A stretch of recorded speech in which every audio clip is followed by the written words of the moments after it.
أعوذ بالله من الشيطان الرجيم بسم الله الرحمن الرحيم ثم بعثنا من بعدهم موسى بآياتنا إلى فرعون وملئه فظلموا بها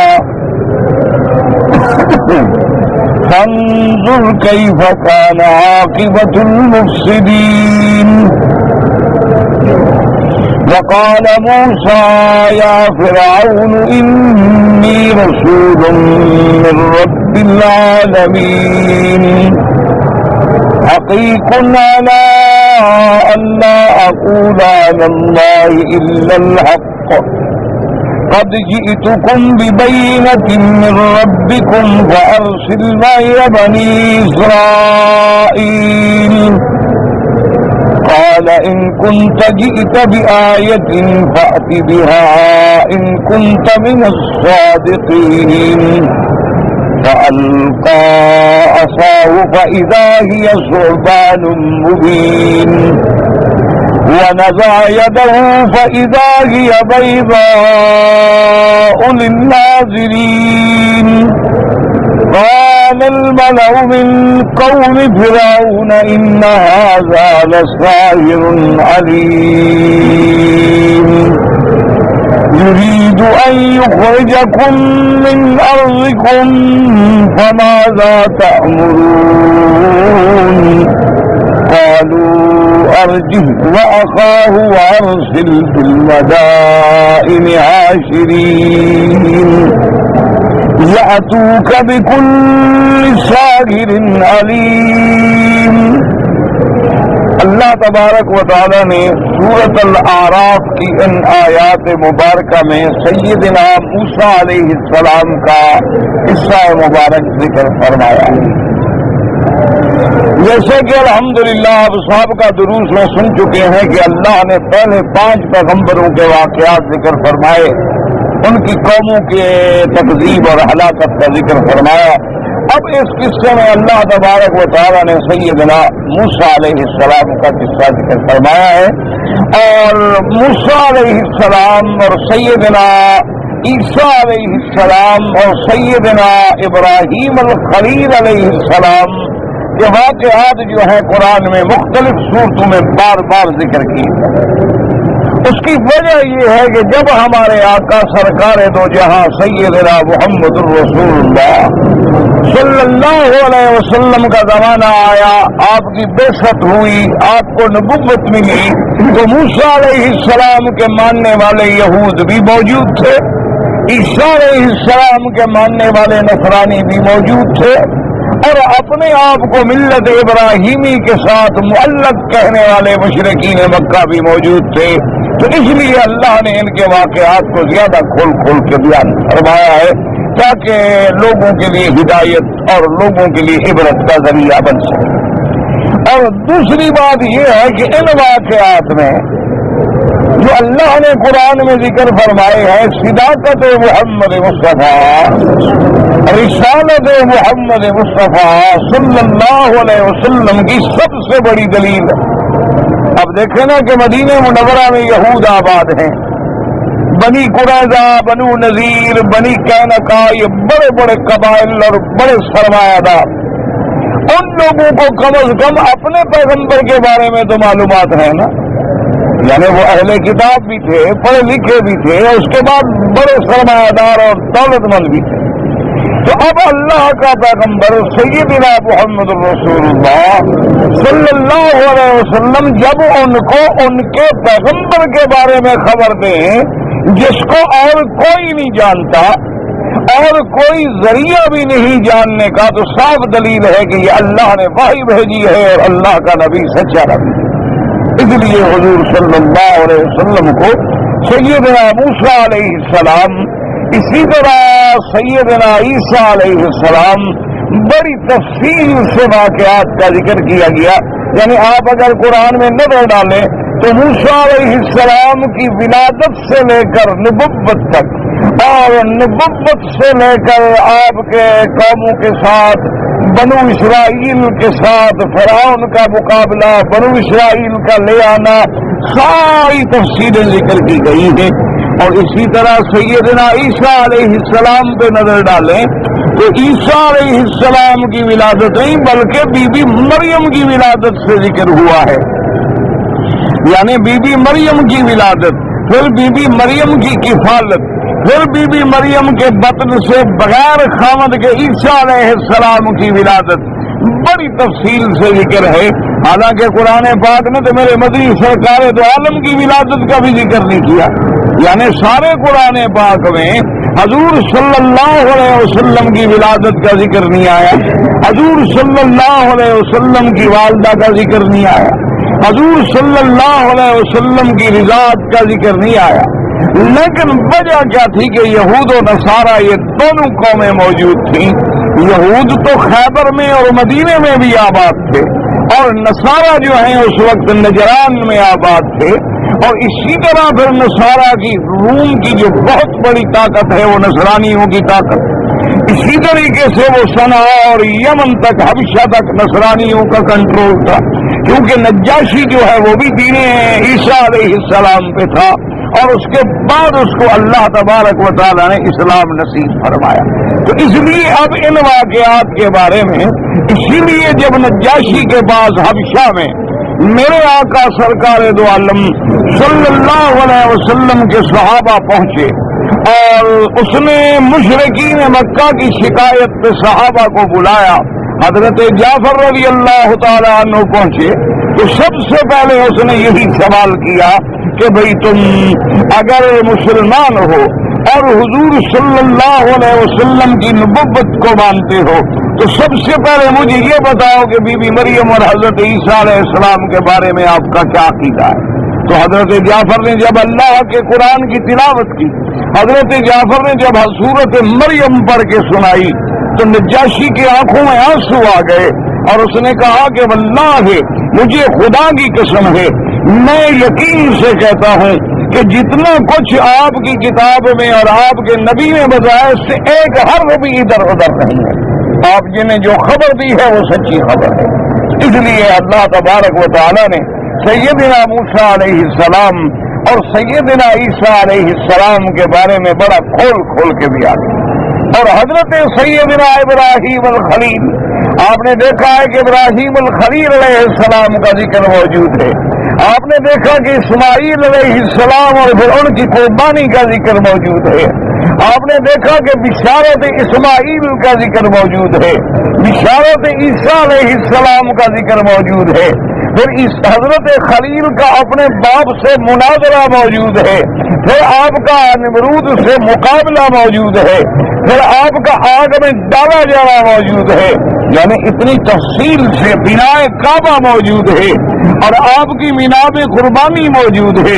اللہ نے اتنی کھول کے بیان کیا سیدنا ابراہیم الخلیل علیہ السلام کے واقعے کو۔ اس کی وجہ کیا تھی کہ مکے والے کہتے تھے کہ ہم ملت ابراہیمی پہ ہیں، ہم نے اللہ کے کعبے کے مجاور ہیں اور یہ کعبہ ابراہیم نے بنایا تھا، تو لہذا ہم ملت ابراہیمی پہ۔ اور یہود بھی یہ دعویٰ کرتے تھے کہ ابراہیم علیہ السلام جو ہے وہ دین یہودیت پہ، اور نصرانی بھی یہ دعویٰ کرتے تھے کہ حضرت ابراہیم علیہ السلام جو ہے یہ دین نصارہ جو ہے یہ دراصل ملت ابراہیم علیہ السلام۔ اس لیے اللہ نے ان کے واقعے کو بھی کھول کے قرآن میں بیان فرمایا۔ تو اب اس واقعات میں اللہ نے فرمایا کہ ہم نے موسیٰ علیہ السلام کو بھیجا فرعون کی طرف اور فرعون کے سرداروں کی طرف۔ یاد رکھو یہ معنی نہیں ہوتا کہ موسیٰ علیہ السلام کی نبوت جو ہے رسالت صرف قبطیوں کے لیے تھی، جیسے اللہ نے فرمایا کہ ہم نے اپنا مدنی محمد مصطفیٰ صلی اللہ علیہ وسلم کو بھیجا کہ ام القریٰ ومن حولہا کو ڈرائیں۔ اس کا مطلب یہ نہیں ہوتا کہ حضور کی نبوت صرف عالم عرب کے لیے تھی، یا حضور صلی اللہ علیہ وسلم کی نبوت جو ہے وہ محدود تھی، بلکہ حضور کی نبوت جو ہے وہ کافۃ للخلق اجمعین ہے، اور میرے آقا کی نبوت جو ہے وہ رسالت قیامت تک کے لیے ہے۔ اسی لیے اللہ تبارک و تعالیٰ نے فرمایا موسیٰ علیہ السلام کو ہم نے بھیجا فرعون کی طرف اور ان کے سرداروں کی طرف۔ مانا یہ ہے کہ اس وقت بڑا فرعون تھا اور اس کے سردار تھے، تو جب ان کو مخاطب کیا گیا تو جو اس کی قومیں ہیں، جو تابع ہیں، جو ملک میں ہیں، جو رعایا ہیں، وہ خود بخود تابع ہو گئے۔ ورنہ موسیٰ علیہ السلام جو ہیں، اللہ تبارک و تعالیٰ نے آپ کو رسالت عطا فرمائی اور اللہ نے آپ کو جامع کتاب تورات عطا فرمائی۔ اور یاد رکھیں کہ جیسے اللہ کا قرآن ایک عظیم کتاب ہے، اسی طرح تورات بھی اللہ کی اتاری ہوئی ایک عظیم کتاب ہے۔ اللہ تبارک و تعالیٰ نے اس میں شریعت اور احکام بیان فرمائے تھے، اور حضرت عیسیٰ علیہ السلام بھی تورات پہ عمل کرتے تھے۔ حضرت عیسیٰ علیہ السلام کو جو کتاب انجیل ملی ہے اس میں کوئی احکام الگ نہیں ہیں، بلکہ زیادہ تر وہ تابع رہے حضرت موسیٰ علیہ السلام کی کتاب کے۔ اور آخر میں چونکہ اللہ نے اب اس دنیا کو بھی ختم کرنا ہے، دنیا بھی اپنی معراج پہ پہنچ گئی، علم بھی اپنے معراج پہ پہنچ گیا، اور جدید علوم جو ہے وہ بھی اپنی معراج پہ پہنچ گئے، تو اللہ نے سب سے افضل، سب سے اکمل نبی بھیجا محمد الرسول اللہ صلی اللہ علیہ وآلہ آلہ واصحابہ وسلم تسلیما کثیرا کثیرا۔ جیسے بعض علماء مثال دیتے ہیں کہ آپ دیکھیں جب بچہ پیدا ہوتا ہے تو آپ اس کا کپڑا بناتے ہیں، قمیض وغیرہ بناتے ہیں، تو وہ 1/4 میٹر میں بن جاتا ہے۔ تھوڑا بڑا ہوتا ہے تو پھر کپڑا آدھا میٹر خرچ ہوتا ہے، پھر اس سے بڑا ہوتا ہے تو 1.25 میٹر پہ آ گیا، پھر 1.5 میٹر پہ آ گیا، پھر 2 میٹر پہ آ گیا۔ اب بڑھتے بڑھتے جب 33 سال کی عمر کو پہنچ گیا، اب نمو جو ہے وہ کامل ہو گیا، تو اب 4.5 میٹر کپڑا لگ رہا ہے، تو وہی پیمائش ہے جو آخر تک چلی جائے۔ یہ الگ بات ہے کبھی بیماری سے موٹا ہو جائے یا کبھی بیماری سے کمزور ہو جائے، ورنہ اس کی پیمائش جو ہے پھر نہیں بدلتی ہے۔ تو اس لیے علماء نے مثال دی کہ حضرت آدم علیہ السلام سے اللہ کی مخلوق پیدا ہوئی اور آہستہ آہستہ بڑھتی گئی، آہستہ آہستہ اس کی ضروریات بڑھتی گئی، پھر حضرت نوح علیہ السلام کو بھیجا گیا، اس کے بعد پھر قوموں نے اور آہستہ آہستہ بڑھنا شروع کیا، خیر میں بھی بڑھتے گئے، شر میں بھی بڑھتے گئے، اور جب انتہا ہو گئی علوم کی، جب علوم عقلیہ بھی انتہا پہ پہنچ گئے اور جب علوم نقلیہ بھی انتہا پہ پہنچ گئے، جب لوگوں نے فلکیات کا علم حاصل کر لیا، جب لوگوں نے طبقات الارض کا علم حاصل کر لیا، تو اللہ نے اپنا نبی ایک ایسی قوم میں بھیجا جو نبی امی ہے اور قوم بھی امی ہے، یعنی پڑھی ہوئی نہیں ہے، کسی مدرسے میں نہیں گئے، کوئی یونیورسٹی نہیں ہے، کوئی کالج نہیں ہے، کوئی اسکول نہیں ہے، لیکن اللہ نے النبی الامی کو بھیج کے فرمایا کہ علمک ما لم یعلم الانسان ما لم یعلم، میرے مدنی ہم آپ کو وہ پڑھا دیں گے جو کوئی نہیں جانتا، اور ہم آپ کو ایسا پڑھا دیں گے جو کبھی بھولے گا بھی نہیں، سنقرئک فلا تنسیٰ، اور آپ کسی سے نہیں پڑھے ہیں لیکن ساری کائنات کو پڑھانے والے بن جائیں گے۔ آپ نے کسی کے آگے جانوے تلمس نہیں کیا، لیکن یعلمکم الکتاب والحکمہ، کتاب و حکمت کی تعلیم دینے والے بن جائیں گے، اور پھر ہم آپ کی تعلیم کو قیامت تک کے لیے کامل مکمل کر دیں گے کہ اب آپ کی نبوت کے بعد کسی کی نبوت نہیں ہے اور آپ کی کتاب کے بعد کسی کی کتاب نہیں ہے۔ تو حضرت موسیٰ علیہ السلام جب تشریف لے آئے فرعون کے پاس، اور آگے آپ نے موسیٰ علیہ السلام نے فرمایا وقال موسیٰ یا فرعون انی رسول من رب العالمین۔ موسیٰ علیہ السلام نے فرمایا کہ فرعون میں اللہ کا بھیجا ہوا قاصد ہوں، میں اللہ کا رسول ہوں، مجھے رب العالمین نے نبوت دی ہے، رسالت دی ہے، اور میں تمہارے پاس آیا ہوں اور تمہیں دعوت دیتا ہوں کہ دعوت توحید پہ آ جاؤ۔ اب جناب اللہ تبارک و تعالیٰ فرماتے ہیں کہ موسیٰ علیہ السلام نے ساتھ یہ بھی فرمایا حقیق اللہ اقول علی اللہ الا الحق قد جئتکم ببینۃ من ربکم فارسل معی بنی اسرائیل۔ موسیٰ علیہ السلام نے فرمایا یہی بات لائق ہے، یہی بات مجھے زیبا ہے کہ میں اللہ پہ کوئی غلط بات نہ کروں، کہ جس اللہ نے مجھے کلیم اللہ بنایا، جس اللہ تبارک و تعالیٰ نے، میں تو آگ لینے گیا تھا لیکن مجھے نبوت عطا فرما دی، جس اللہ تبارک و تعالیٰ نے مجھے بغیر فرشتوں کے شرف کلام بخشا ہے، جس اللہ نے میری دعا منظور کر کے ہارون علیہ السلام کو نبی بنایا ہے، اور جس اللہ نے مجھے معجزات دے کے تمہاری طرف بھیجا ہے، تو میں اپنے اللہ کی طرف غلط بات کیوں کروں گا؟ میں تو وہی بات کروں گا جو حق بات ہے کہ میں اللہ کا پیغمبر ہوں اور اللہ کا رسول۔ انرسل معی بنی اسرائیل، کہ تم میری قوم بنو اسرائیل جو ہے ان پر قہر و جبر چھوڑ دو، ان کو اجازت دو کہ یہ میرا ساتھ دیں، یہ میرے ساتھ جائیں، کیونکہ فرعون جو ہے وہ قوم قبط سے تھا، اس نے بنو اسرائیل پہ ظلم و تشدد کی انتہا کر دی تھی، حتیٰ کہ بنو اسرائیل کا 70,000 بچہ جو ہے اس نے پیدا ہونے کے بعد فوراً قتل کرا دیا، صرف اس احتیاط میں کہ ایک بچہ پیدا ہوگا جو میرے لیے دیوال کا باعث بنے گا۔ لیکن مسلمانوں یاد رکھو، اللہ کی تقدیر کے فیصلے کبھی نہیں رک سکتے ہیں، یعنی اس نے 70,000 بچہ بھی قتل کروا دیا، لیکن موسیٰ علیہ السلام نے پیدا ہونا تھا، پیدا ہو گئے، اور پھر صرف موسیٰ علیہ السلام پیدا نہیں ہوئے بلکہ فرعون کے گھر میں تربیت پائی، فرعون کے گھر میں آئے، فرعون کے گھر میں بچپن گزرا، فرعون کے گھر میں جوان ہوئے۔ اللہ نے فرمایا بدبخت جس سے تو ڈرتا ہے اسے تو خود پال رہا ہے، اس کی تربیت تیرے ہاتھوں سے ہم کروا رہے ہیں۔ تو اسی لیے یاد رکھیں، اللہ تبارک و تعالیٰ سے دعا کریں کہ اس دور میں بھی اللہ معاف کرے۔ دشمنوں کی ایک بہت بڑی گہری سازش ہے، اور جس میں ہمارے مسلمان بھی شریک ہو گئے ہیں، کہ وہ اعداد و شمار کے چکر میں بتلاتے ہیں کہ دیکھو جی اب آپ کی آبادی ہے مثلا 12 کروڑ اور غلہ پیدا ہوتا ہے 10 کروڑ کے لیے، 2 کروڑ بندہ تو اب بھی بھوکا ہے۔ اگر اسی طرح تمہاری اولادیں بڑھتی رہی اور بچے بڑھتے رہے تو اس کا نتیجہ یہ نکلے گا کہ کل تمہاری آبادی ہوگی 20 کروڑ اور غلہ ہوگا تمہارے پاس 10 کروڑ کا، تو 10 کروڑ بندہ جو ہے وہ بھوکا جب مرے گا تو جرائم کرے گا، وہ ڈاکے ڈالے گا، وہ چوریاں کرے گا، وہ لوگوں کے گھر میں آ کے مال چھینے گا۔ اس لیے بہتر یہ ہے کہ منصوبہ بندی پہ عمل کریں تاکہ بچے زیادہ پیدا نہ کریں۔ آپ گولیاں کھا کے بچے روک لیں، آپ آپریشن کرا کے بچے روک لیں تاکہ آبادی پہ کنٹرول ہو۔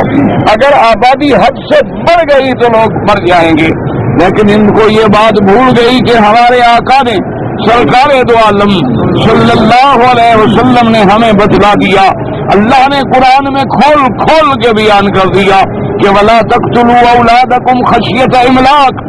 اللہ نے فرمایا میرا نبی اپنے امت کو سمجھا دو کہ اپنی اولادوں کو بھوک کے ڈر سے قتل نہ کیا کرو، ان کو بھی رزق دینے والا میں ہوں اور تمہیں بھی رزق دینے والا میں ہوں۔ اسی لیے اللہ تبارک و تعالیٰ کا قرآن کہتا ہے وَإِذَا الْمَوْءُودَةُ سُئِلَتْ بِأَيِّ ذَنبٍ قُتِلَتْ، کہ قیامت والے دن وہ لڑکیاں جن کو کافر مشرک جو ہے زندہ دفن کر دیتے تھے وہ قیامت میں سوال کرے گی، یعنی مقصد یہ ہے کہ اس کو اتنا مقام دیا جائے گا کہ میرا مولا ان سے پوچھے مجھے کس جرم میں انہوں نے قتل کیا ہے۔ تو یاد رکھیں کہ علماء نے لکھا ہے کہ اگر کوئی بندہ بچہ پیٹ میں آ گیا ہے، 4 مہینے گزر گئے ہیں، اس کے بعد اگر تم نے دواؤں سے گرایا ہے تو وہی گناہ ہے جو قتل کا گناہ ہے۔ اس لیے اس بچے میں روح جو ہے وہ پھونکی جاتی ہے، نفخ روح ہو جاتی ہے، اب اس کو ایک انسان قابل کا حق مل جاتا ہے۔ اسی لیے ہمیشہ یاد رکھیں، اچھا اب وہی لوگ ایک طرف کہتے ہیں کہ جی آبادی پہ کنٹرول ہم کر رہے ہیں، اور دوسری طرف اسی طرح غربت جو ہے وہ بڑھتی جا رہی ہے، اسی طرح فقر و فاقہ جو ہے وہ بڑھتا جا رہا ہے۔ اگر خدا رحمت فرمائے، اللہ تبارک و تعالیٰ ان کو عقل دے دے کہ ابھی چاند کو مسخر کرنے کے لیے، تم خلا کو مسخر کرنے کے لیے، تم سیٹلائٹ کے ذریعے عالم کو مسخر کرنے پہ جو تباہی کر رہے ہو، اگر اللہ کے بندوں کو وہ پیسے دے دو تو کوئی دنیا میں غریب نہ رہے، کوئی دنیا میں بھوکا نہ مرے۔ تم اپنے فقر کو، اپنے غرور کو قائم رکھنے کے لیے یعنی مسلمانوں سے مطالبہ کرتے ہو کہ بچے پیدا نہ ہونے دیں، اور تم اپنی دولت جو ہے اس کو ان تباہیوں پہ لا رہے ہو جو پورے عالم کی تباہی کا باعث بنیں گے۔ حالانکہ اسلام یہ کہتا ہے کہ جو بچہ پیدا ہونا ہے، جس کی تقدیر میں اللہ نے لکھ دیا ہے کہ اس دنیا میں آئے گا، اگر فرعون کی گولیاں اسے نہیں روک سکی، فرعون کے جلاد اسے نہیں روک سکے، فرعون کے قاتل اسے نہیں روک سکے، تو تیری دوائیں بھی اسے نہیں روک سکتی۔ اللہ تبارک و تعالیٰ نے جو فیصلہ کر دیا ہے وہ ہو کے رہے گا۔ اللہ تبارک و تعالیٰ نے جس کو پیدا کرنا ہے وہ پیدا ہوگا، اور جس کو پیدا نہیں ہونا ہے وہ پیدا نہیں ہوگا۔ اللہ تبارک و تعالیٰ، اب دیکھیں نا جی، مثلاً آج بھی کل کی اخبار میں بھی آپ نے پڑھا ہوگا کہ ایک عورت کے گھر میں اللہ نے بیک وقت 4 لڑکے عطا فرما دیے، اور چاروں بچے بھی صحت مند ہیں، ماں بھی صحت مند ہے۔ اسی طرح چند دن پہلے واقعہ ہوا تھا کہ ایک عورت کو بوقت ولادت اللہ نے 6 بچے عطا فرمائے۔ تو تم اگر ایک کو گولیاں کھلا کر روکو گے اللہ باقیوں کو 2 دینے شروع کر دے تو کیا کر دو گے؟ اللہ تبارک و تعالیٰ باقی کو 3 دینے شروع کر دے تو تم کیا کر دو گے؟ اس لیے اللہ تبارک و تعالیٰ کے قانون کو کبھی نہ چھیڑے، اللہ کے نظام کو کبھی نہ چھیڑے۔ جو بچہ منہ لے کے پیدا ہوتا ہے کھانے کے لیے، وہ 2 قدم چلنے کے لیے 2 ہاتھ کمانے کے لیے بھی لے کے آتا ہے۔ اللہ تبارک و تعالیٰ نے ہر کسی کی تقسیم کر دی۔ اور پھر اللہ کا نظام دیکھ لے، یہاں پر میں جانتا ہوں ایسے لوگ ہیں جن کی جائیدادیں ارب $8 سے بھی زیادہ ہیں، لیکن گھر میں ایک بچہ بھی نہیں ہے۔ وہ ساری زندگی تڑپتے رہے، شادیاں کرتے رہے، 2 کی 3 کی، جو اللہ نے نہیں دیا۔ اچھا بعض لوگ دیکھو کہ غربت ہے، غریب ہے، مزدور ہے، خود فیکٹری میں ملازم ہے، ٹی بی کا بیمار ہے، اولاد 12-13 ہے۔ یہ اللہ کا نظام ہے۔ اللہ تبارک و تعالیٰ کے نظام کو کوئی نہیں چھیڑ سکتا۔ تم اللہ کی رضا پہ راضی رہو۔ تو موسیٰ علیہ السلام کی قوم بنو اسرائیل پر ظلم ہوا، اور فرعون نے کیا کیا کہ بچوں کو قتل کر دیتا، لڑکیوں کو چھوڑ دیتا، اور پھر جتنے اس کے ملک میں گندے کام تھے، نالیاں صاف کرانی ہیں، حمام دھونے ہیں، مزدوری کرانی ہے، کچرا اٹھانا ہے، کوئی اور گندے گندے حقیر کام ہے، تو سب بنو اسرائیل کے ذمے تھے۔ اور جو اعلیٰ عہدے والے کام ہیں وہ اس کی اپنی قوم قبط کے ذمے تھے۔ اس لیے موسیٰ علیہ السلام نے فرمایا ان ارسل معی بنی اسرائیل۔ اب فرعون نے للکارا، کہنے لگا موسیٰ علیہ السلام اگر تمہیں اتنا ناز ہے اور تمہارے پاس کوئی معجزہ ہے، کوئی نشانی ہے جو ثابت کرے کہ تم اللہ کے، قال ان كنت جئت بآیۃ فأت بها ان كنت من الصادقین۔ کہنے لگا موسیٰ علیہ السلام اگر تم کوئی نشانی لے کے آئے ہو، کوئی معجزہ لے کے آئے ہو، تو آؤ میدان میں دکھلاؤ ہمیں اپنا معجزہ جو آپ کی صداقت پہ دلالت کرے، جو آپ کی رسالت پہ دلالت کرے۔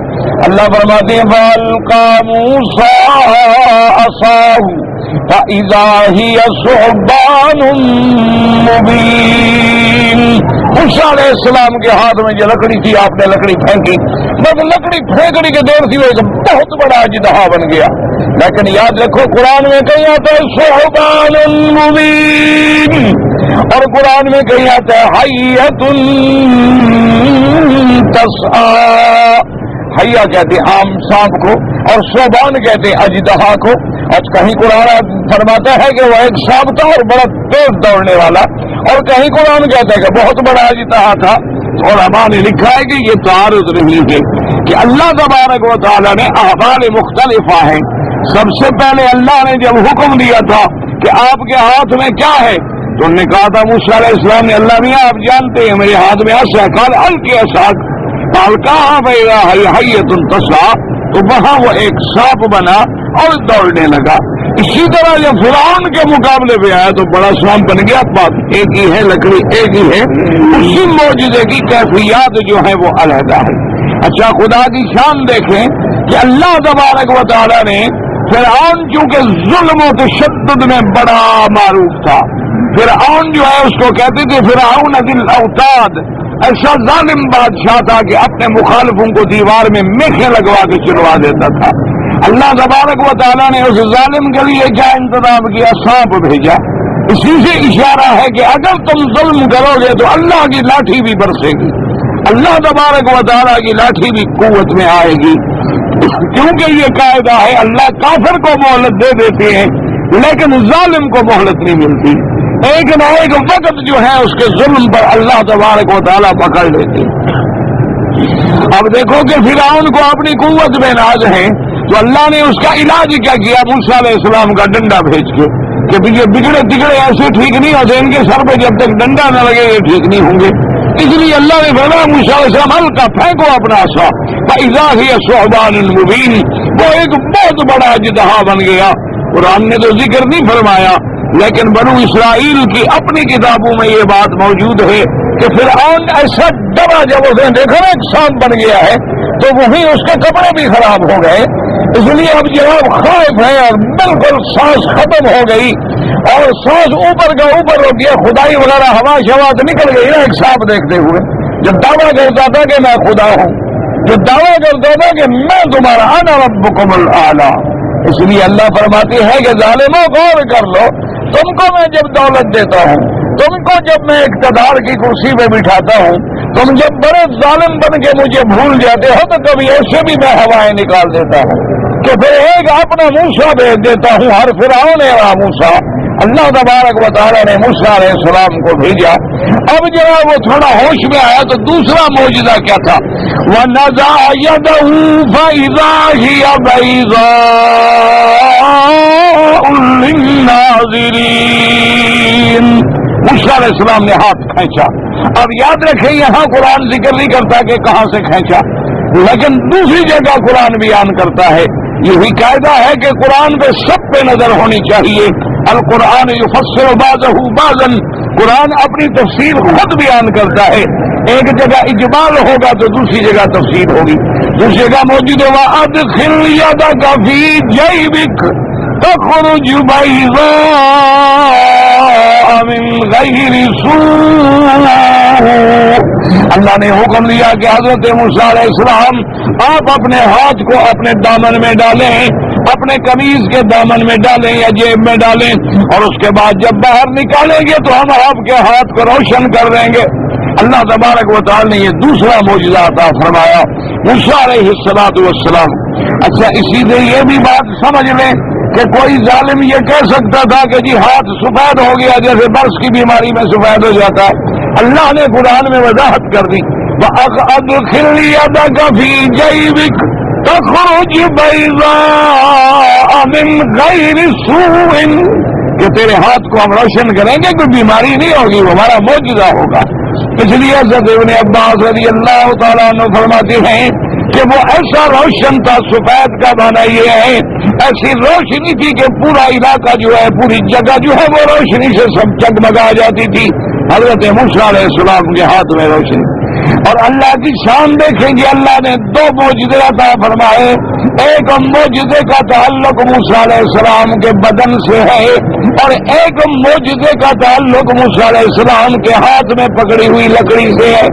اللہ نے اپنی قدرتوں کا اظہار فرمایا کہ میں اگر چاہوں تو لکڑی میں بھی جان ڈال دوں، میں اگر چاہوں تو حضرت موسیٰ علیہ السلام کے ہاتھ کے اندر بھی تبدیلی اور روشنی پیدا کر دوں۔ اور اس کے بعد علماء نے لکھا کہ اللہ نے اشارہ فرمایا کہ فرعون موسیٰ علیہ السلام کا کہنا مانو گے تو نور ایمان کی روشنی میں آ جاؤ گے، اور اگر موسیٰ علیہ السلام کا کہنا نہیں مانو گے تو پھر قبر میں بھی حشر میں بھی سانپ تیار ہے تمہیں ڈسنے والے۔ اللہ تبارک و تعالیٰ کی ہر چیز میں ایک حکمت ہوتی ہے۔ اللہ تبارک و تعالیٰ کی ہر چیز کے فیصلے جو ہے وہ حکمتوں سے خالی نہیں ہوتے ہیں۔ اللہ نے پیغمبر کو یہ دونوں معجزے عطا فرمائے۔ اچھا اور خدا کی شان دیکھیں کہ اللہ نے میرے آقا کو سرکار دو عالم سیدنا محمد رسول اللہ صلی اللہ علیہ وسلم کو بھی معجزہ عطا فرمایا۔ جیسے موسیٰ علیہ السلام کی لکڑی میں جان پڑ گئی، میرے محبوب مدینہ منورہ میں جب پہلے تقریر فرماتے تھے، آپ جب جمعہ پڑھاتے اور خطبہ دیتے تھے تو ایک لکڑی تھی، یعنی کھجور کا ایک ستون تھا، کھجور کا تنا تھا، اس سے حضور ٹیک لگا کے کھڑے ہوتے، آپ کی پشت مبارک اس کو لگتی رہتی اور آپ خطبہ دے دیتے۔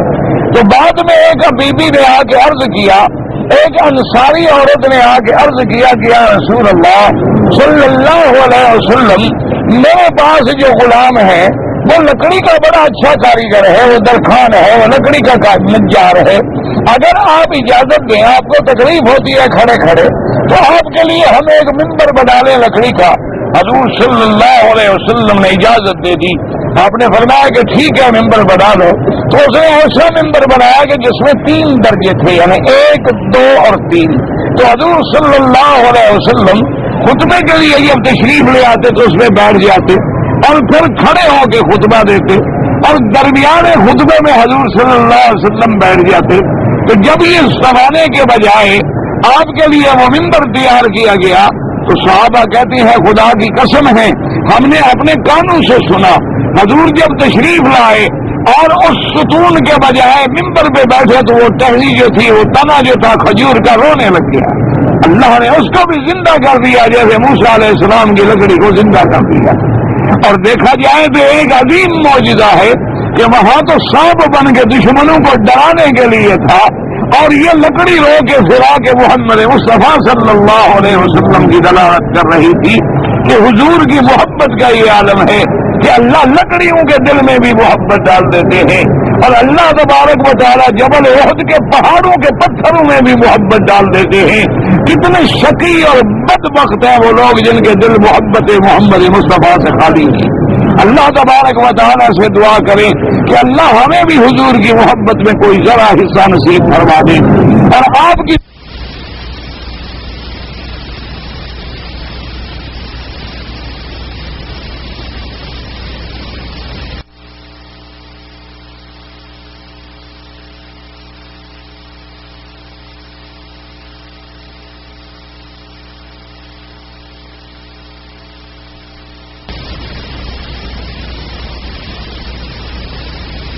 حشر ہو اور قیامت میں سرکار دو عالم کے ہاتھوں سے حوض کوثر نصیب ہو جائے، اور حضور صلی اللہ علیہ وسلم اللہ تبارک و تعالیٰ سے دعا بھی کیا کریں اور کچھ عمل بھی کیا کریں۔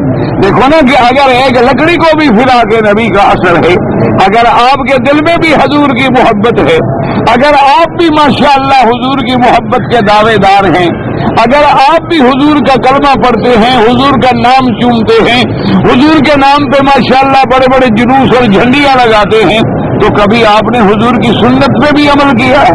کبھی حضور صلی اللہ علیہ وسلم کی سیرت اور صورت کو بھی اپنایا ہے؟ کبھی حضور صلی اللہ علیہ وسلم کے فرمان پہ بھی چلے ہو؟ کبھی حضور صلی اللہ علیہ وسلم کا کہنا بھی مانا ہے؟ یہ کیسی محبت ہے کہ آدمی کسی کو یہ کہتا رہے کہ جناب میں آپ کے نام کا وظیفہ پڑھتا ہوں، میں ہر وقت آپ کو یاد کرتا ہوں، آپ کی تصویر میں نے سینے کے ساتھ رکھی ہوئی ہے اور بالکل فریم میں لگائی ہوئی ہے، جب اٹھتا ہوں تو پہلی نظر آپ کی تصویر پہ ہوتی ہے۔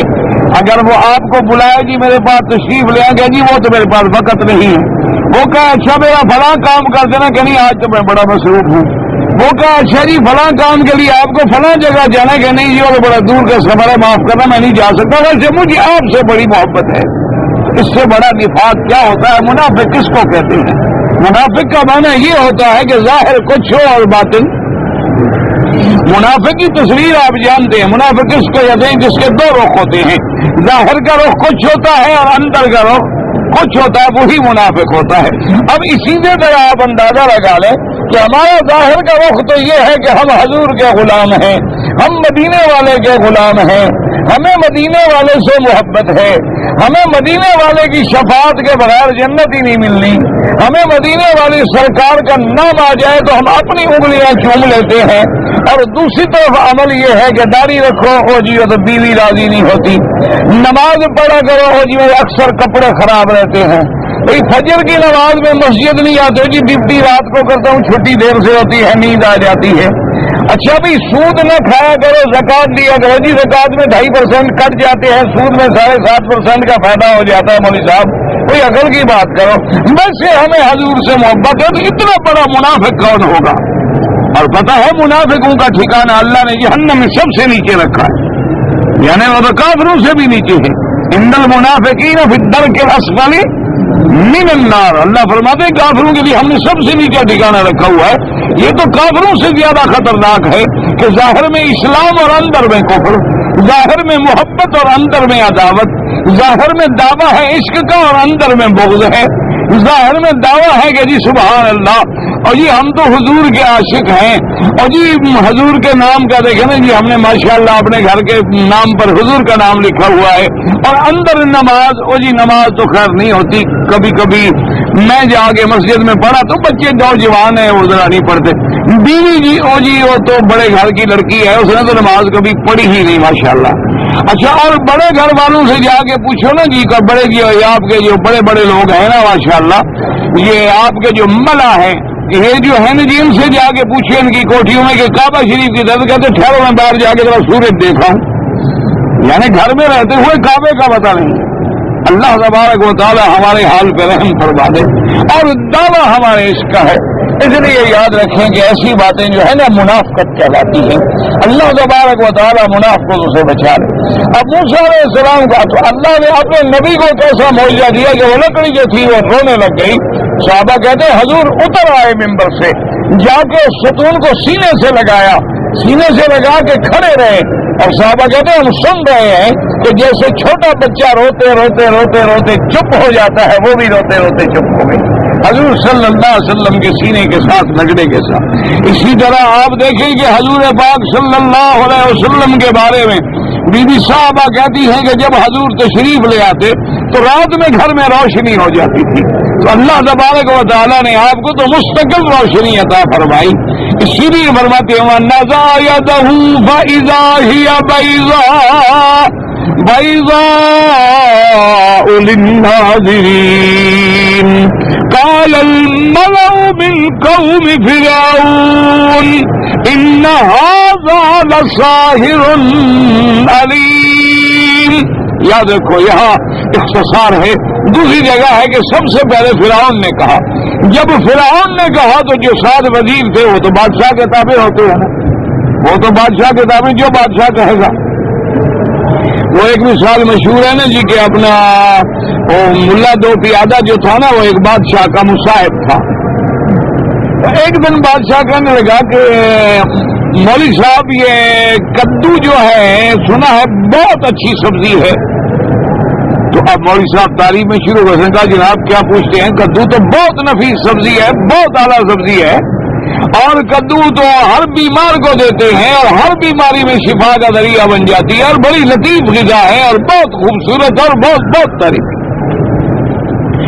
تھوڑی دیر بادشاہ چپ رہا, ادھر ادھر کی باتیں کرتا رہا, اور اس کے بعد پھر اس نے کہا کہ مولوی صاحب یہ ٹھیک ہے کہ کدو اچھا لیکن مجھے پسند نہیں. تو مولوی صاحب نے کہا ہاں جی پھیکا تو ہوتا ہے, ذائقہ تو اتنا اچھا نہیں ہوتا, ٹیسٹ تو خراب ہوتا ہے. اب جناب مولوی صاحب شکایت میں شروع ہو گئے. تو اب تھوڑی دیر کے بعد بادشاہ نے غصے سے کہا مولوی صاحب میں نے کہا کدو اچھا, آپ کہتے ہیں بہت اچھا ہے, میں نے کہا خراب ہے, آپ کہتے ہیں خراب ہے, کہ کیا بات ہوئی. انہوں نے کہا جناب میں آپ کا ملازم ہوں, کدو کا ملازم تو نہیں ہوں.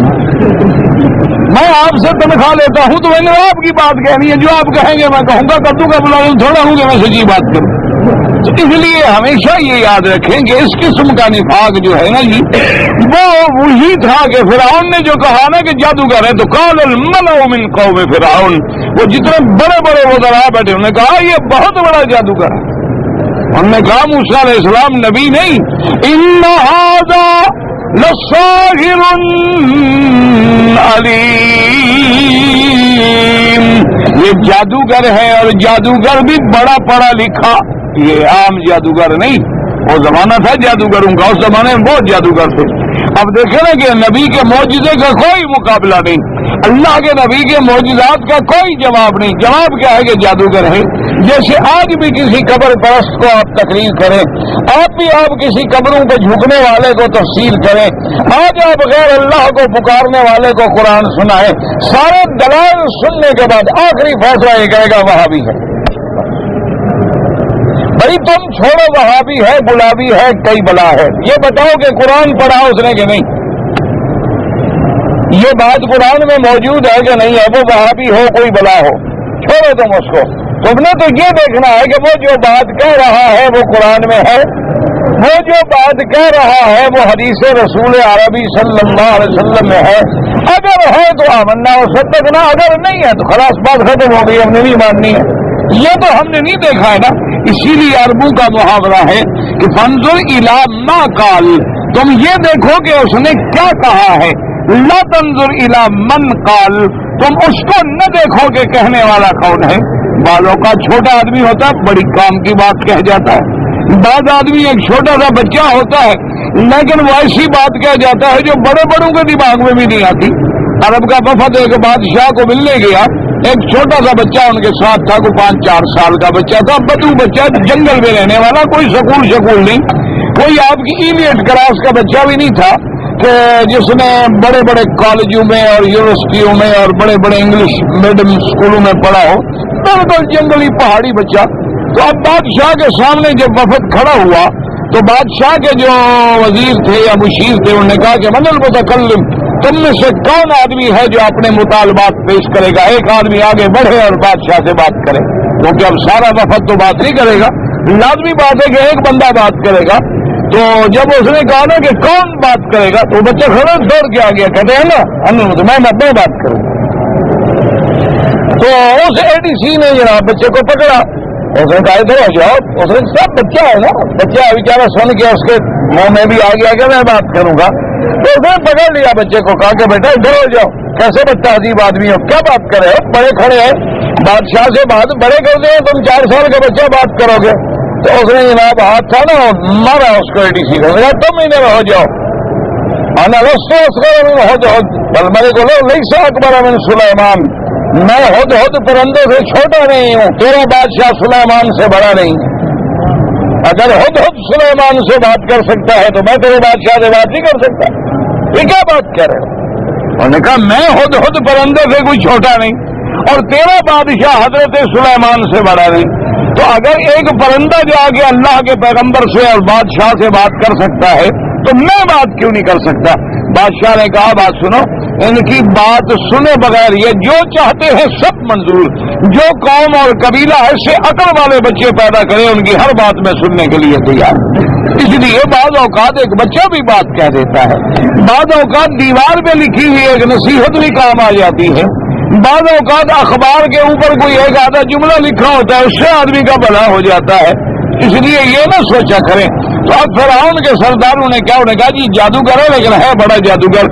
اچھا اور دیکھو اب کیا کر رہے ہیں قوم کو ابھارنے کے لیے, یرید ان یخرجکم من ارضکم فماذا تأمرون. اور اس نے کہا کہ یہ موسیٰ علیہ السلام اپنے جادو کے زور سے چاہتا یہ ہے کہ تمہیں نکال دے اور تمہاری حکومت چھین لے, ملک چھین دے. یہ تو ملک پہ قبضہ کرنے کا پروگرام بنا کے آیا ہے تاکہ اگر ہماری فیور نہ کریں تو اپنے ملک کی وجہ سے تو ہمارا ساتھ دیں نا. اس لیے ان کو ابھار رہا ہے کہ یرید ان یخرجکم من ارضکم, وہ چاہتا ہے کہ تمہیں تمہارے ملک سے, تمہاری سلطنت سے, قوت سے, طاقت سے نکال دے. اب تم کیا مشورہ دیتے ہو کہ ہم کیا کریں اس کے مقابلے پہ؟ قالوا ارجہ واخاہ وارسل فی المدائن حاشرین یأتوک بکل ساحر علیم. اب جو وہاں اور لوگ بیٹھے تھے کابینہ میں, انہوں نے کہا ارجہ واخاہ, اس موسیٰ علیہ السلام کو, اس کے بھائی کو روک لو, اپنے پاس رکھ لو. وَأَرْسِلْ فِي الْمَدَائِنِ حَاشِرِينَ, اور اپنے ملک کے ہر شہر میں بندے بھیجو, اٹھانے والے, بلانے والے. یَأْتُوکَ بِكُلِّ سَاحِرٍ عَلِيمٍ, وہ جا کے جادوگروں کو بلا کے لے آئیں, علم والے جادوگر, پڑھے لکھے جادوگروں کو لے آئیں, مقابلہ کریں. یہ جادوگر ہے تو ہمارے پاس بھی تو جادوگر ہیں, ہمارے بھی تو ہر شہر میں جادوگر ہیں. اس لیے لکھتے ہیں کہ ایک اللہ والے کی کتنی بڑی بات ہے کہ وہ حجاج کی محفل میں بیٹھے تھے, حجاج ابن یوسف کے دربار میں بیٹھے تھے. تو انہوں نے, حجاج ابن یوسف نے اس سے پوچھا کہ آپ کا میرے وزیروں کے بارے میں کیا خیال ہے؟ اس نے کہا میرا خیال یہ ہے کہ فرعون کے وزیر تمہارے وزیروں سے اچھے تھے. انہوں نے کہا میرا خیال یہ ہے کہ فرعون کے جو وزیر تھے نا وہ ان سے اچھے تھے. کیا مطلب؟ انہوں نے کہا تھا کہ موسیٰ علیہ السلام ان کے بھائی کو روک لو, مقابلہ کرو, اور تمہارے تو کہتے ہیں فوراً اڑا دو, قتل کر دو, گولی مار دو. تو تم سے تو پھر وہ اچھے تھے نا, کم سے کم یہ مشورہ تو دے رہے تھے کہ مارنے کی کوئی ضرورت نہیں, گولی شولی مارنے کی کوئی ضرورت نہیں, قتل کرنے کی ضرورت نہیں, مقابلہ کرو. تمہارے پاس بھی تو پورے جادوگر ہیں, ان سب کو بلاؤ اور مقابلہ کر لو. جب مقابلہ ہو جائے گا جو جیت جائے گا، جب جادوگر ہے بات کھل جائے گی. ہمارے جادوگر یہ ایک ہیں دو ہیں، ہمارے پاس سینکڑوں ہزاروں ہیں، اس لیے ان کو روک دے. اور اس کے بعد قرآن کہتا ہے کہ انہوں نے اپنے جادوگروں کو بلایا، بڑے بڑے جو ان کے جادوگر تھے وہ جب پہنچے السحرۃ فرعون قالوا ان لنا لاجرا ان كنا نحن الغالبين قال نعم وَإِنَّكُمْ لَمِنَ الْمُقَرَّبِينَ. اب جب جادوگر آئے فرعون کے پاس، بادشاہ نے بلا لیا، سب آ گئے. قالوا کہنے لگے اِنَّ لَنَا لَأَجْرًا، کہنے لگے فرعون بات سنو، ہم اگر مقابلہ کر کے جادو میں موسیٰ علیہ السلام اور ہارون کو شکست دے دیں تو ہمیں کوئی پیسہ ویسا انعام ملے گا کہ نہیں؟ اسی لیے علماء نے لکھا ہے، مفسرین نے لکھا ہے کہ دنیا میں فیصلہ کرنا ہو نا تم نے کہ یہ علماء حق ہے یا علماء باطل ہے، یہ مولوی اللہ والا ہے یا دنیا والا ہے. انہوں نے کہا کہ جو دنیا والا ہوگا وہ پہلے مطالبہ دولت کا کرے گا، پیسے کا کرے گا، ٹکٹ چاہیے، فلاں چاہیے، خرچہ چاہیے، انتظام چاہیے، میرے کھانے کا یہ ہوگا. جانے کے بعد بیٹھا ہوگا او جی ذرا پیسے شیسے دو اور حضرت کو روانہ کرو. لیکن جو اللہ والا ہے اس کو ان چیزوں کی ضرورت نہیں ہوتی. وہ کہتے ابھی ہم دین کی بات کریں گے، کسی نے دے دیا الحمدللہ، نہیں دیا الحمدللہ، کسی نے ہمیں پہنچا دیا تو الحمدللہ. اس لیے کہ فرعون کے پاس جب آئے جادوگر تو انہوں نے پہلی بات یہ کی کہ جی ہمیں کیا ملے گا، ہم اگر جیت جائیں تو ہمیں انعام ملے گا کہ نہیں ملے گا. لیکن اللہ کے نبیوں نے کیا کہا کہ لا سالکم علیہ اجرا ان اجری الا علی رب العالمین. اللہ کے نبی اور علماء حق جو ہے وہ کہتے ہیں ہمیں تم سے کچھ نہیں چاہیے بھائی، ہمیں تو اللہ سے اجر چاہیے کہ اللہ راضی ہو جائے، اللہ قبول فرما لے، اللہ تبارک و تعالی ہمیں ثواب عطا فرما دے. فرعون نے کہا کیا کہہ رہے ہو، پیسے؟ کہا پیسوں کی بات چھوڑو، تم تو میرے پاس بہت بڑے مقرب بن جاؤ گے، میں تو تمہیں بڑے بڑے عہدے دے دوں گا، میں تو تمہیں بڑے بڑے اہم عہدوں پہ بٹھاؤں گا اگر تم موسیٰ علیہ السلام سے جیت گئے. اس لیے مفسرین نے لکھا ہے کہ آخر بادشاہ تو تھا نا، یعنی اتنے عرصے سے بادشاہی کر رہا تھا تو آخر دماغ تو تھا اس کا. تو اصل میں وہ اندر سے بات ٹاڑ گیا کہ اب موسیٰ علیہ السلام کا مقابلہ کرنا بڑا مشکل، موسیٰ علیہ السلام اور ہارون کا مقابلہ کرنا بڑا مشکل ہے. اس لیے وہ سمجھ گیا کہ دو اکیلے آدمی ہیں، نہ فوج ہے، نہ طاقت ہے، نہ قوت ہے، نہ سلاح ہے، نہ اسلحہ ہے، نہ دولت ہے. بڑا راستہ کہ مجھے چیلنج کر رہے ہیں تو کوئی بات ہے، ایسے نہیں ہے کہ سیدھے آگے میرے پاس آ کے فرعون بات کرو، یہ ضرور کوئی بات. اسی لیے ورنہ وہ تو فرعون تھا، وہ تو خدا بنا ہوا تھا، اس کو کیا ضرورت تھی کہ جادوگروں کی خوشامد کرے گا جی میں تمہیں بڑے بڑے عہدے دوں گا، میں تمہیں اپنا مقرب بنا لوں گا، میں تمہیں اپنا جانشین بنا لوں گا، میں تمہیں اپنا مسند نشین بنا لوں گا.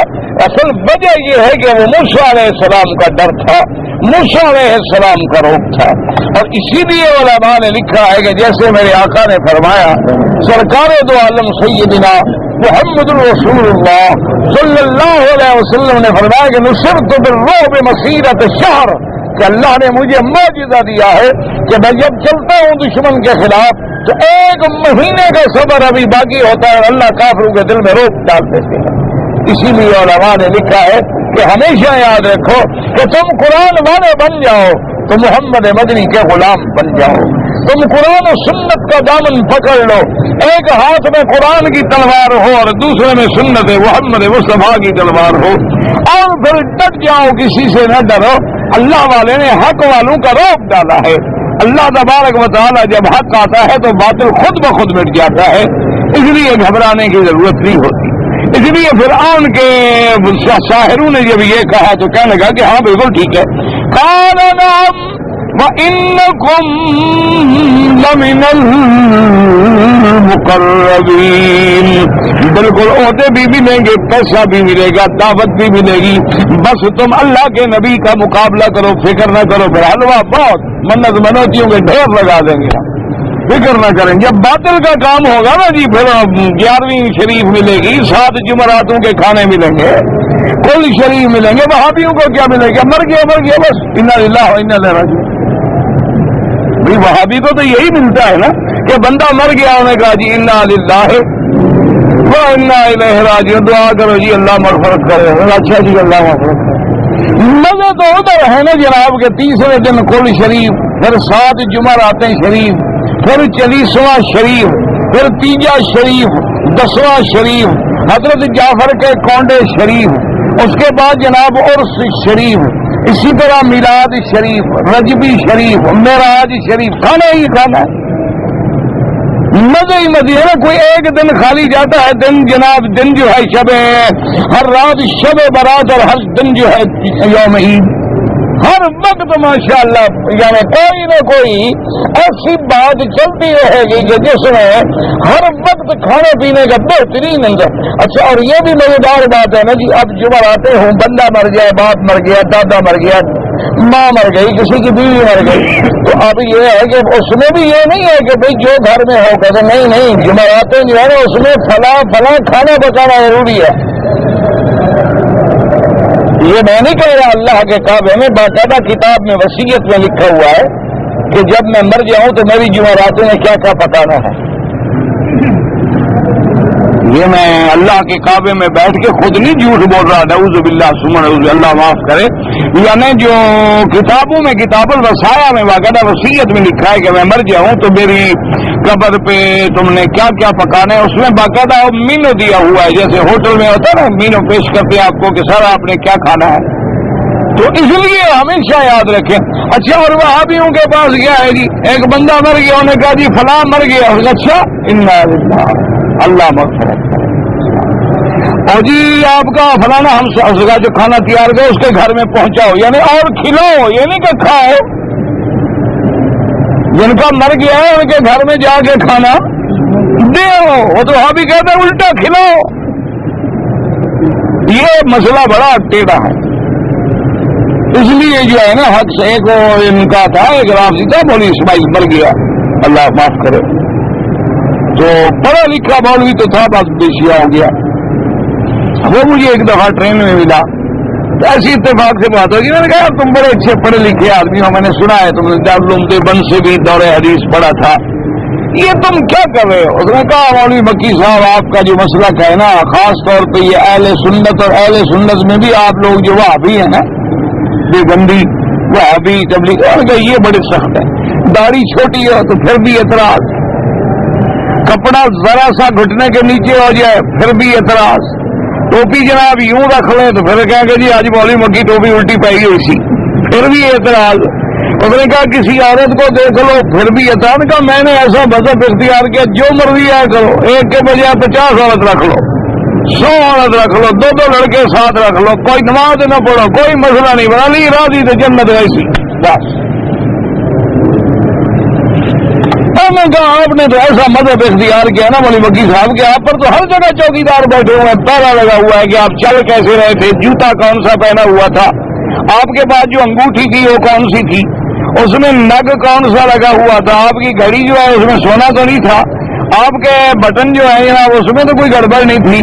آپ پر تو سارا جہان چوکیداری کرتا ہے. یہ مجھے نہیں مذہب چاہیے, مجھے تو کھلا ڈلا مذہب چاہیے. کھاؤ پیو, عورت بھی ہے, دولت بھی ہے, باقی مجھے پتا ہے کہ میں باطل پہ ہوں, مرنے سے پہلے توبہ کر لوں.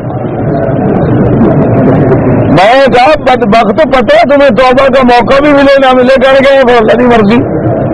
ویسے میرا ارادہ ہے, میں نے پتا ہے کہ میں باطل سے جھوٹ سے ہوں, تو میں مرے تو پہلے ضرور توبہ کر لیتا, فکر نہ کرو تھی. میں دل کی پتا توبہ. اچھا ہوا بھی ایسے, گاڑی میں جا رہا تھا, ایسے ٹکرائی گاڑی کے پرزا ہو گیا. کہاں سے توبہ کر لی ہوگی, کیا کر لیا. بہرحال اللہ بچائے, اللہ معاف کرے. اگر توبہ کی ہے تو اللہ قبول کرے. ہم بھی گناہ گار ہیں, ہم کون سے فرشتے ہیں کہ کسی پہ اعتراض کریں. ہمارے اپنے اندر لاکھوں گناہ ہیں.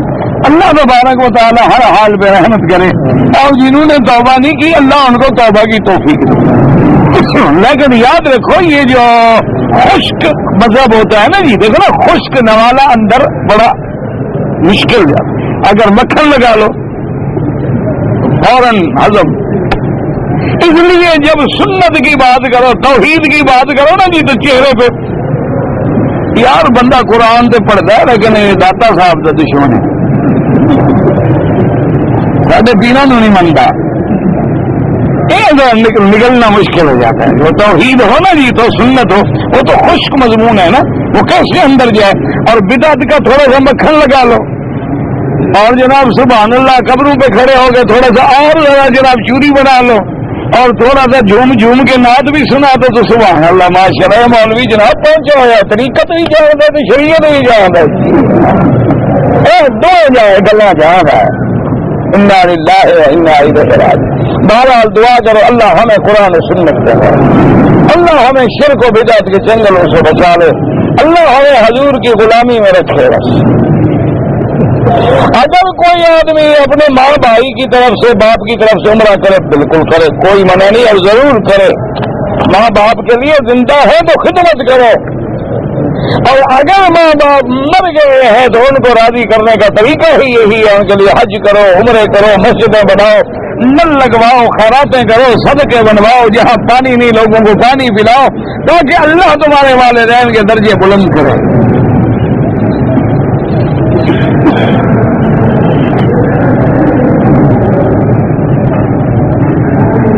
اگر ہم نے احرام مینا میں کھول دیا اور کپڑے پہن لیے اور طواف زیارت ہم کپڑوں میں کر رہے ہیں، تو پھر نہ رمل ہوگا نہ اجتباء ہوگا. رمل اور اجتباء ہوتا ہے جب آدمی نے احرام باندھا ہوا ہو. احرام تو آپ کا مینا میں کھل گیا، اب آپ نے کپڑے پہن لیے، اب یہ تھوڑے کہ قمیض سے بازو نکالو اور رمل کرو، پھر کوئی رمل کی ضرورت نہیں.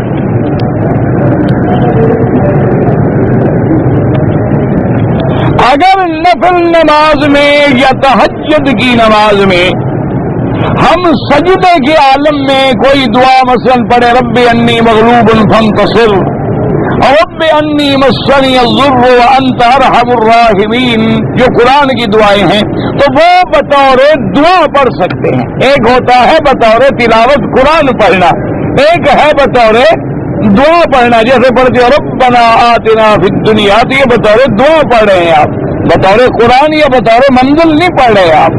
تو بطور دعا پڑھنا وہ دعائیں سجدے میں جائز ہیں.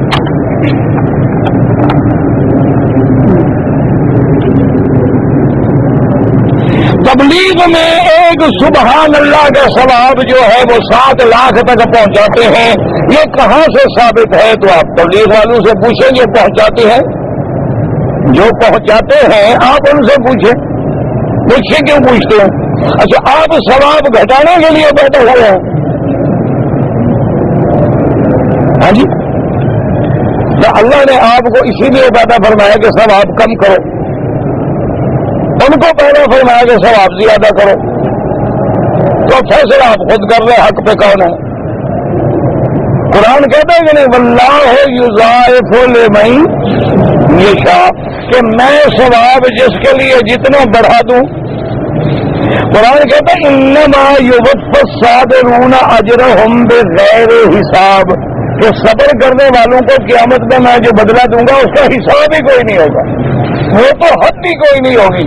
تو اس لیے کہتے ہیں کہ جب صابروں کو ثواب ملے گا نا، کہیں گے اللہ میاں کاش ہم دنیا میں اور بھی مصیبتیں آتی اور صبر کرتے، آج سارے مزے ہم یہاں لے لیتے. اچھا اب دیکھو کہ حرم میں نماز پڑھو تو ایک نماز کتنا ہے؟ 1 لاکھ. اور ایک حدیث میں آتا ہے اگر پیدل حج کرو تو اللہ ہر قدم پہ 700 حرم کی نیکیاں دیتے ہیں. 700 حرم کی ایک نیکی 1 لاکھ. 1 لاکھ ضرب 700 کتنی ہو گیا؟ یہ ضرب تقسیم تمہیں آتی ہوگی، مولوی میں آتی نہیں، مولوی تو مفت کہتے ہیں نا، ان کو کیا ضرورت ہے تقسیم کی؟ غلط تقسیم کو اللہ تم کو پیدا کیا ہے کہ کماؤ، اکٹھے کرو، 2 ضرب 2 4. یہ مولویوں کے لیے کیا ہے؟ ایک مسجد کا اعلان کر دیں گے مسجد بنانی ہے، کھاتے رہیں گے ساری زندگی، اور تھوڑا سا ایمان بیچنے اور قبر پہ بیٹھ جائیں تو سمجھو مل لگ گئی. تو اس لیے اب اندازہ کر میرے بھائی ثواب کی کوئی حد نہیں ہوتی. فضائل اعمال میں کوئی بیان کرتا ہے تو بعض ضعیف روایتوں میں ذکر موجود ہے. اس لیے آپ اللہ کی رحمت کو بند نہ کیا کریں اور دعا کریں اللہ زیادت دے.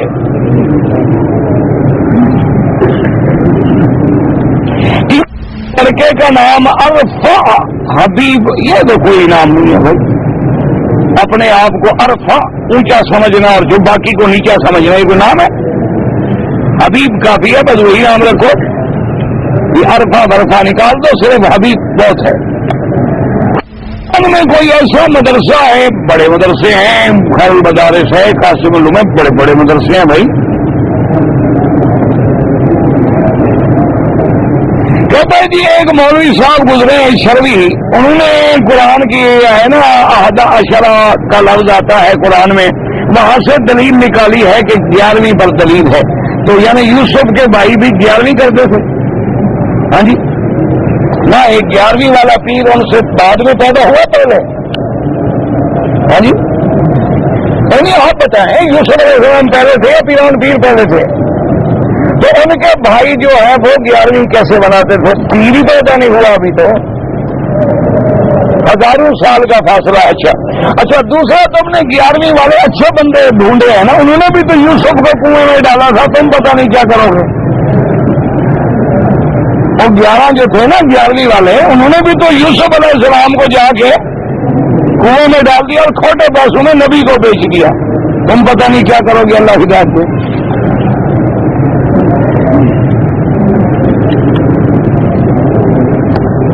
عمرہ زیادہ کریں یا طواف، مکے میں رہنے والے طواف زیادہ کرو. جو آ گئے نا عمرے پہ، اصل عمرہ وہ ہے جو اپنے ملک سے آتے ہوئے کرتے ہو یا مدینہ منورہ سے آتے ہوئے کرتے ہو، میقات کا عمرہ ہے. اس کا وہ تو چھوٹے حج کے برابر ہے. باقی جو ہے مسجد عائشہ سے یا جرانہ سے وہ احناف کے نزدیک جائز ہے، لیکن تمام ائمہ کے نزدیک افضل جو ہے وہ طواف ہے.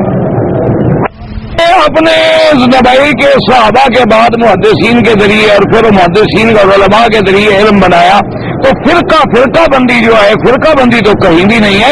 یہ تو ایک اصول ہے کہ جو آدمی کسی استاد سے پڑھتا ہے تو اس استاد کا نام تو لیتا ہے نا. اب آخر بخاری شریف کو ہم کیا کہیں گے؟ آخر بخاری کہیں گے نا، کیونکہ لکھنے والے جو ہیں وہ بخارا سے تھے. ترمذی کو کیا کہیں گے؟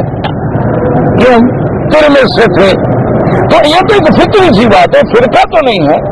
فرقہ وہ ہوتا ہے جو حق کے مقابلے پہ بنایا جائے. تو شرکت جو ہے وہ درست نہیں ہے، بدعت ہے. نماز جنازہ کی ادائیگی جو ہے وہ ہم